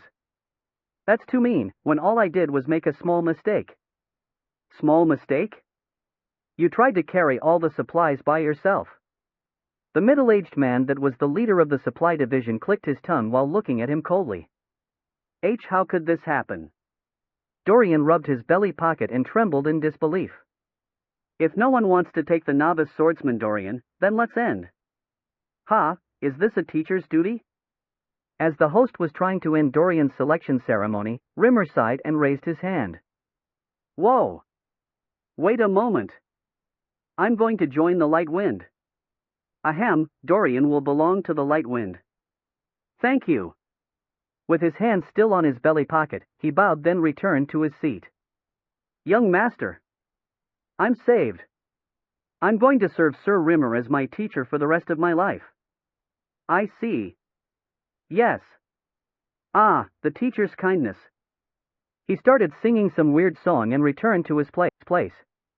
Next up is Biden Zieghart. Step forward. Yes. Seriousness could be felt from his green eyes, and confidence from his steps as he advanced. I'm interested in the Light Wind, but I'll follow my initial objective. He said that, and confidently stood in front of the platform. The biggest amount of attention was focused on him, with lots of leaders leaning forward. The leaders that want Bayan Zieghart to join them shall raise their hands. People on the platform raised their hands at once. Although Bayan should have been happy about the fact that most of the leaders were raising their hands, his expression turned stiff to an indescribable degree. Father. Why? The reason was simple. The leader of the Central Martial Palace that he trusted and wanted to join, Karun, didn't raise his hand for him. Instead, he looked at him coldly. What's happening? Is he not satisfied with Bayan? But his might and mindset are both excellent. The host and the other leaders also seemed confused about the situation, their lips parted while looking back and forth between Karun and Bayan. Bibi and Sieghart shall choose one of the leaders that raised their hands. The host told him to choose an organization, but Bayan didn't move. He kept staring at his father, his drooping shoulders trembling. Raon sneered, looking at Karun, who was treating Bayan as a garbage rather than a son. I knew he wasn't worthy of respect. Bayan said that he respected his excellent father, but Karun didn't deserve any respect at all. He was nothing but a narrow-minded fraud. That's unexpected, since that shitty eyes grew up a lot in terms of might and personality. It's because he dislikes his personality. Personality?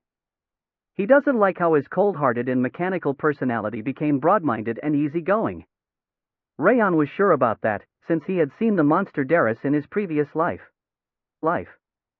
Karun disliked the fact that his son was making decisions on his own accord, when he should have been nothing but a chess piece for him. Bayan, make up your mind. Despite the host's request, Bayan didn't move. I'll count to 5. If you don't make your decision in that time frame, your affiliation won't be decided. 1, 2, 3, 4. The host bought some time and consideration for him, but he was just standing there blankly. 5. Bayan Sieghart's affiliation hasn't been decided. Although the host said his selection had ended, Bayan couldn't move. He only started moving slowly, like a broken doll, once the other swordsman came to bring him back. What's going to happen to him? He has to decide on his affiliation in a month by directly visiting the organization. What an unusual event. Rat seemed to be worried about Bayan, despite having been hating on him so much. Next up is the last member of today's event. The top trainee of 5th Training Ground, Raon Sieghart. Step forward.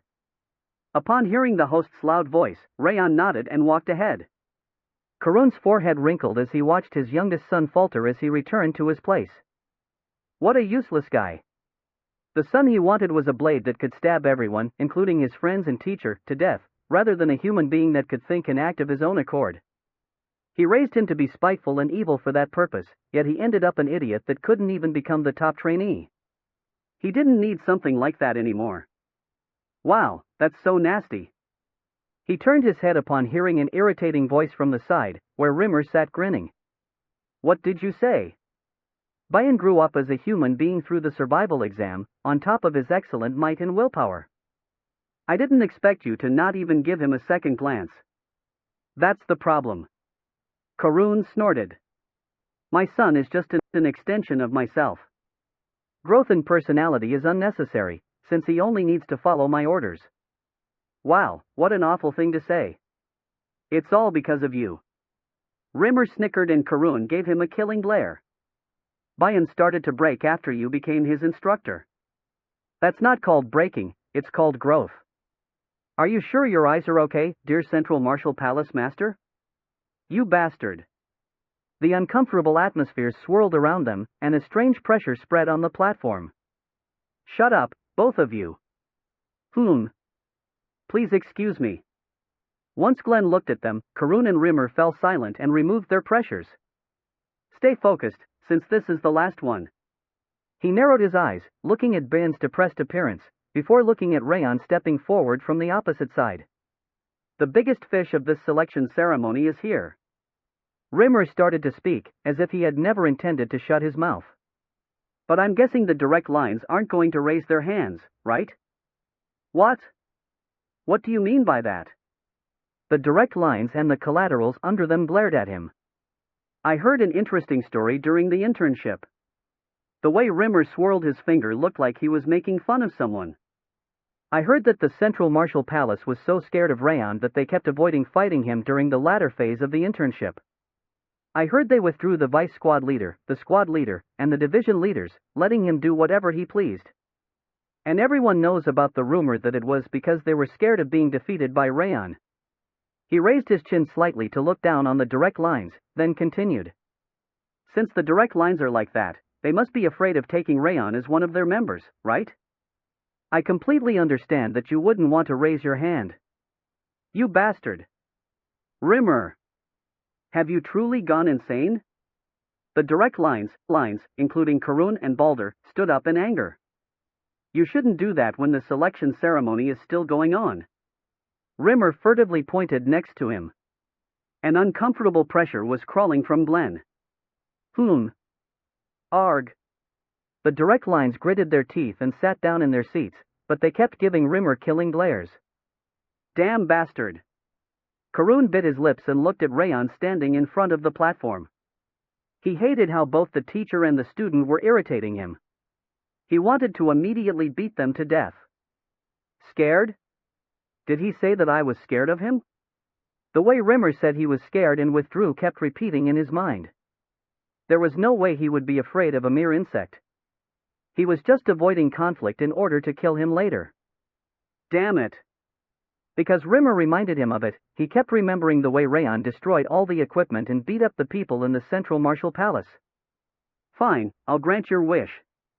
Karun decided to raise his hand for Raon. If Raon ever decided to join him, he could use everything he had, from his flesh and bone to the last drop of blood, before eventually killing him. The leaders that want Raon Zieghart to join them shall raise their hands. Hoping that the daredevil Raon would make another foolish decision, he closed his eyes and raised his hand. The surroundings fell silent, as if the sound had disappeared from the world. However, people should have been noisy because he raised his hand. What happened? Karun frowned and opened his eyes. Raon was casually standing there, but the jaws of the spectators and the swordsman had dropped as they looked at the platform. Huff! He gasped upon looking around him. He wasn't the only one that raised his hand. The direct line leaders that were supposed to keep their hands down had raised them with wide eyes. Everyone on the platform had their hands raised to recruit Raon. What is this? There's this legend passed down through Zieghart's generations. As Karun was about to hurriedly lower his hand, Rimmer's low voice could be heard. The swordsman that is chosen by everyone during the selection ceremony becomes the head of house in the future. A ray of light shone from his serious green eyes as he grinned. Thank you for your consideration towards my student. Chapter 165. Raon raised his head to look at the platform. The hands of the leaders resembled pillars supporting the sky. Everyone on the platform had their hands raised. The sight of all of the powerful people of the house, the ones above master level, raising their hands to recruit him was an unforgettable spectacle, one that sent a thrill of exhilaration up his spine. Though, I didn't expect this. Denier was somewhat understandable, but he didn't think Karun or Balder would raise their hands.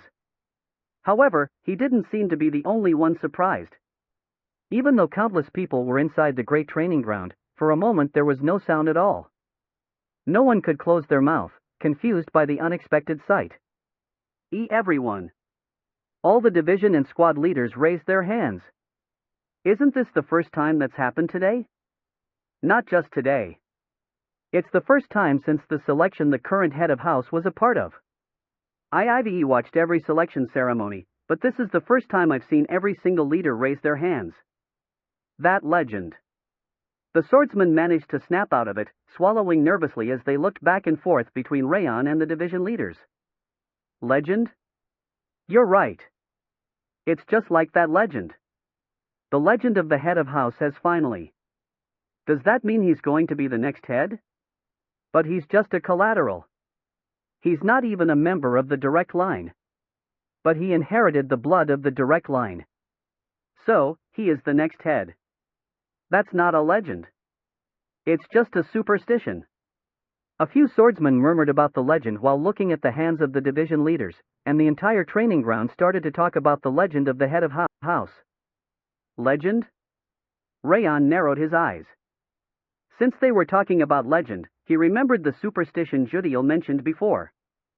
The legend mentioned that if every leader on the platform raised their hands, the swordsman would definitely become the head of house. She'd said that Glenn also became the head of house after everyone raised their hands during his selection ceremony. Is there any merit to that? It was just a superstition, not a fact.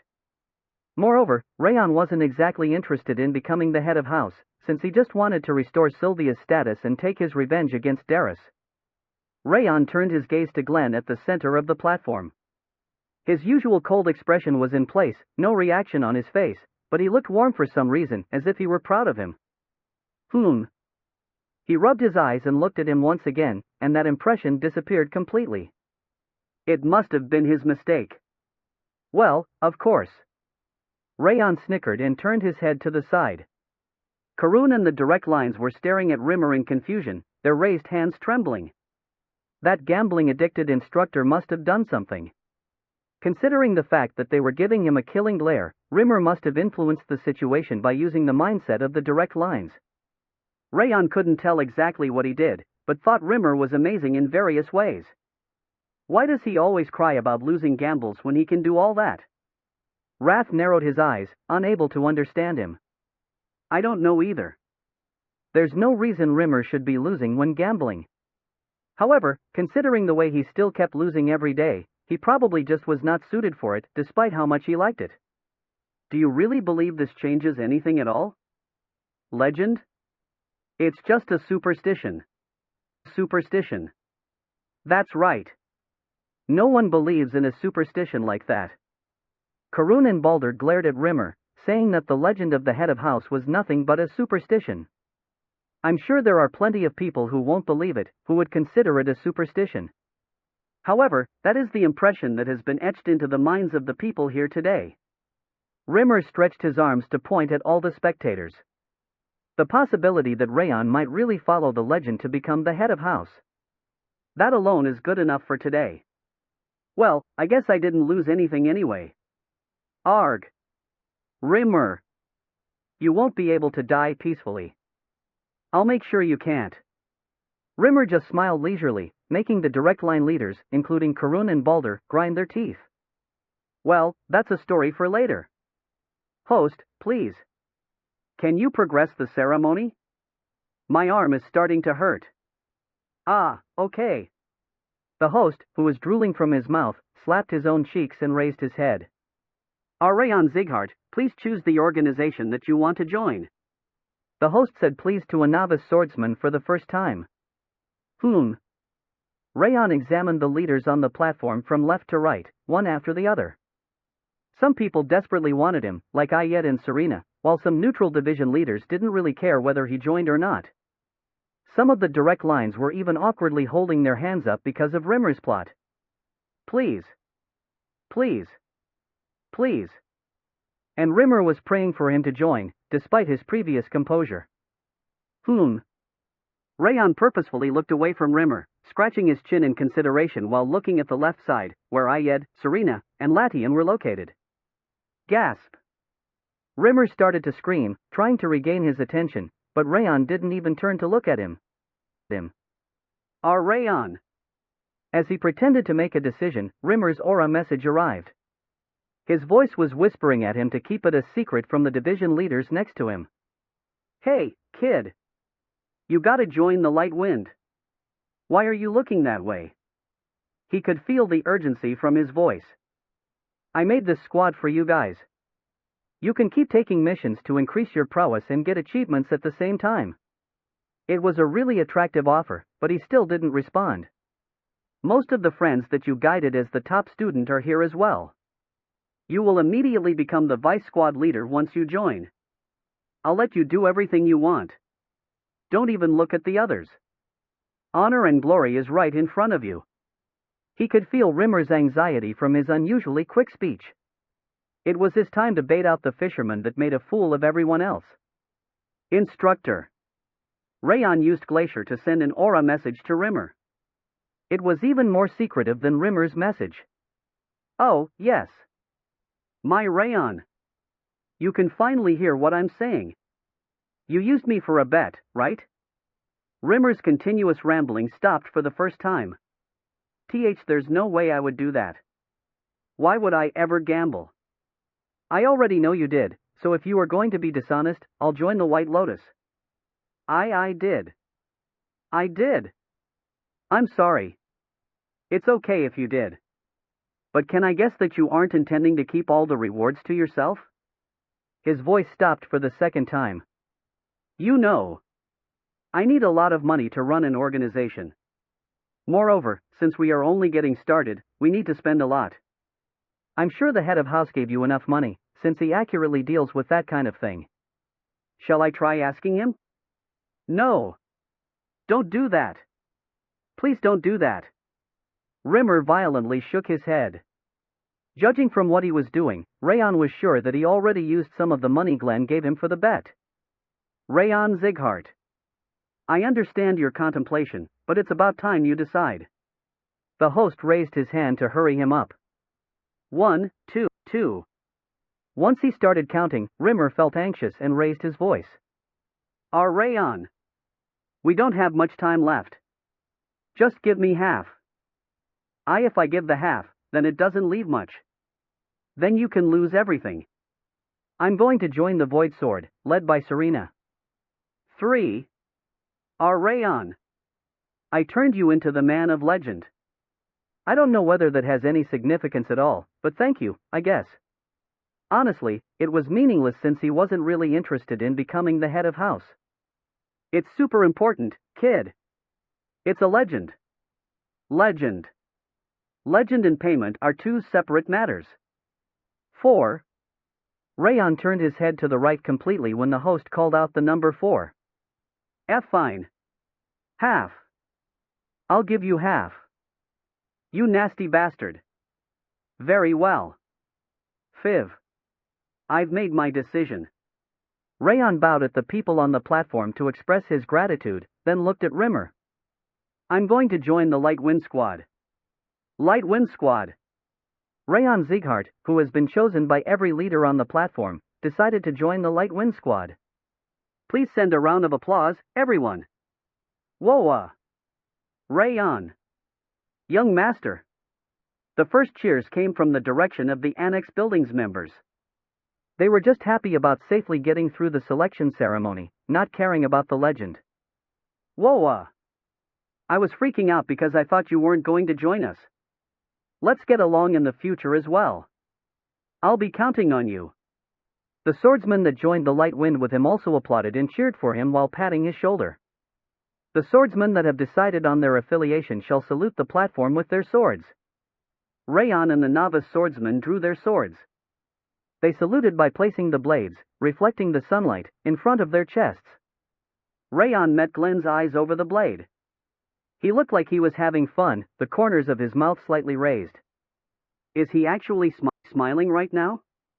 Because that didn't make any sense. Raon closed his eyes and opened them again.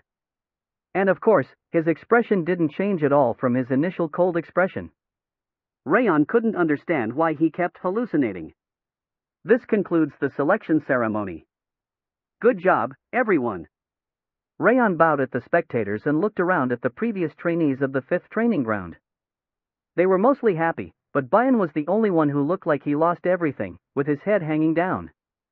Raon looked on the platform once again. Despite being his father, Karun didn't even care about his dejected son.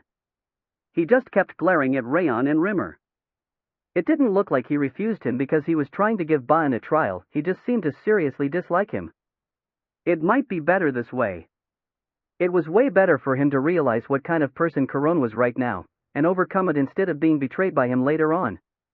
Raon stroked the golden embroidery thread Bayan gave him and turned around. He walked up to Bayan, who was biting his lips, and tapped him on the shoulder. Facing his wavering eyes, he spoke in a low voice. As your objective, I'll be waiting. The audience chamber inside the Lord's Manor had an unusual atmosphere. Glenn's mouth was curved into a light smile, and Rimmer's scowl looked like he ate shit. That was fun. Glenn raised his chin slightly, his smile deepening. You were made a fool of by Raon after making fun of all the leaders on the platform. I couldn't suppress my laughter. He was aware of everything that happened. He apparently heard the aura messages between Raon and Rimmer. How could that bastard repay a favor like this? I already had this impression, but he has no desire to become the head of house. What? How is that possible? It's true. He really doesn't want to become the head. The only objective he has is to restore Sylvia's rank to the direct line. Glenn slowly closed his eyes in satisfaction. He could remember the way Raon confidently declared that he would restore Sylvia's position. A smile automatically appeared on his face.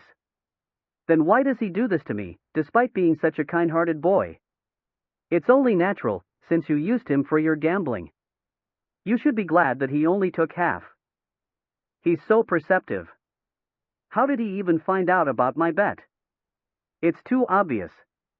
The same way a dung fly wouldn't fly past dung. Dung fly? How could you treat the leader of the light wind like that? It would be fun if the squad leader of light wind got beaten up like the wind. Please, no. I'm a dung fly. As soon as Glenn raised his hand, Rimmer bowed deeply and rubbed his hands like a fly. By the way, what shall we do about Bayan? Rimmer's eyes sank into darkness, as if they had been covered in mud. Despite Bayan's impudence, he was still his precious student. Rimmer couldn't help but worry about him, since he was the only one that didn't decide on an affiliation. The reason he made fun of Karun more than he needed was because he saw Bayan's depressed appearance. I didn't expect Karun to flat out refuse him when he grew up in terms of might, willpower, and personality. He became narrow-minded, probably because he was influenced a lot by me back in the days I was crazy. However, the selection of swordsman is his own right. I can't really control that. He was right. Even though he was the head of house, he couldn't force an undesired swordsman under the division leaders. And even if he could, that would only make Bayan seem more pathetic. Then, you shall bring Batan with you. I'm sure he will properly fit into the light wind with his changed personality. But I'm not really a babysitter. Tisk. Yes. I'll do my best to cure Bayan's wounds. As soon as Glenn clicked his tongue, Rimmer nodded in agreement. By the way, you were apparently serious about making Raon into the head of house. Of course. I'm sure everyone more or less got the impression that Raon could become the head. This will be more helpful for him in the future, more than any status or achievement. It should. However, more people will try to keep him in check, just like they did with me. Glenn's thoughtful eyes turned cold. Just like Raon, he was also chosen by all the leaders, and his life was endangered countless times because of the people trying to keep him in check after that. He isn't qualified to become the head if he can't survive through that. And Rimmer's eyes lit up in anticipation. He is extremely skilled at getting past crises. I'm sure he won't disappoint us. We will see about that. Glenn replied bluntly, but his voice contained as much kindness as Rimmer's. I'm leaving, then.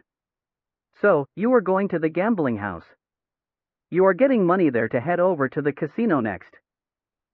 There's no way I would do that. I'm going to rest for a bit since I'm too tired from preparing for the selection ceremony. Rimmer bowed and turned around with an indifferent expression on his face. He wiped off the cold sweat from his forehead and breathed out a sigh of relief. Both the grandfather and grandson are too perceptive. After the selection ceremony, Raon didn't return to the annex building.